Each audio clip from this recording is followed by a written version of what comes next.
Taking our time. Probably the most important part of learning how to live the process we have been discussing is to take our time. We may feel awkward deviating from the habitual behaviors that our conditioning has rendered automatic. But if our intention is to consciously live life in harmony with our values, then we'll want to take our time. A friend of mine, Sam Williams, jotted down the basic components of the NVC process on a 3 by 5 card, which he would use as a cheat sheet at work. When his boss would confront him, Sam would stop, refer to the card in his hand, and take time to remember how to respond. When I asked whether his colleagues were finding him a little strange, constantly staring into his hand and taking so much time to form his sentences, Sam replied, "It doesn't actually take that much more time. But even if it did, it's still worth it to me. It's important for me to know that I'm responding to people the way I really want to." At home, he was more overt, explaining to his wife and children why he was taking the time and trouble to consult the card. Whenever there was an argument in the family, he would pull out the card and take his time.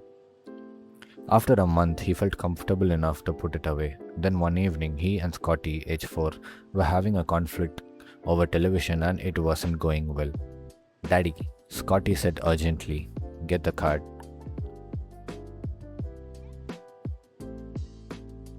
Practice translating each judgment into an unmet need. For those of you wishing to apply NVC, especially in challenging situations of anger, I would suggest the following exercise. As we have seen, our anger comes from judgments, labels, and thoughts of blame, of what people should do and what they deserve. List the judgments that float most frequently in your head by using the cue "I don't like people who are." Collect all such negative judgments in your head and then ask yourself, when I make that judgment of a person, what am I needing and not getting? In this way, you train yourself to frame your thinking in terms of unmet needs rather than in terms of judgments of other people. Take your time. Practice is essential because most of us were raised, if not on the streets of Detroit, then somewhere only slightly less violent. Judging and blaming have become second nature to us. To practice NVC, we need to proceed slowly. Think carefully before we speak, and often just take a deep breath and not speak at all. Learning the process and applying it both take time. Summary. Blaming and punishing others are superficial expressions of anger. If we wish to fully express anger, the first step is to divorce the other person from any responsibility for our anger.